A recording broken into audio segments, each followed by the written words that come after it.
Hi, squad. This is Brandon from the Bantu Sun. Thanks again for joining. Today, we wanted to talk about the Griner Bout exchange. So, to get everybody up to speed, this started probably it started some time ago, primarily in the backdrop of the Ukraine-Russian war. But you have these two people. One is Brittany Griner. So Brittany Griner in February of 2022 were traveling to Russia in expectations of playing basketball there. And she was caught with some vaping canisters that had cannabis oil, remnants of cannabis oil in it. Nevertheless, she was charged in Russian court and was found guilty uh, for charges of possession and smuggling. And she was sentenced to 9 years in a penal colony, which is uh, pretty much intense. But as I said, this is in a backdrop of the Ukraine Russian war. So the Russians are not looking to play softball with Americans at this point. So a lot of her friends and families, they've been working the back channels trying to get her out of all these charges, these extreme charges and punishment. And they've worked with foreign policy heavyweights such as former New Mexico Governor Bill Richardson, and they've been really fervently working to get her back home. Now, there was a negotiation made for a swap with her and a gentleman, Victor Bout. So this Victor Bout guy is a cold warrior. So born in modern day Tajikistan, but at the time the Soviet Union, possibly of Ukrainian background. This guy's a polyglot. Basically, he speaks multiple languages. I think the count that I saw starts at five, and you can work your way up from there.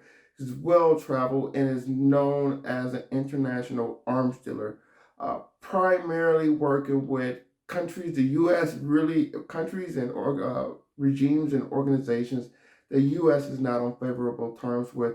A lot of cold warrior work, importing arms into sub-Saharan Africa, a lot of countries with Russian leanings, such as in these African civil wars of the Cold War era, such as Angola and possibly Mozambique, as well as possible relations in Central African Republic. It's also considered or was alleged to have worked with Hezbollah in Lebanon, uh, FARC, and Colombia. So he was caught up in a sting operation in 2008 in Thailand, where he was caught and extradited to the U.S., found guilty of dealing arms to pretty much bad guys or U.S. recognized foreign terrorist groups, and sentenced to 25 years. So this was who the Russians wanted, and it's really interesting if this has changed. Um, very happy that some form of justice was performed here, but it's very interesting with this exchange because you have uh, pretty much the release of a major arms dealer back into the theater of war. And you have to wonder now that Russia has this guy, is his first stop going to be Donetsk or Luhansk or someplace even worse? So I'm not sure the stipulations, I'm not sure the back channels.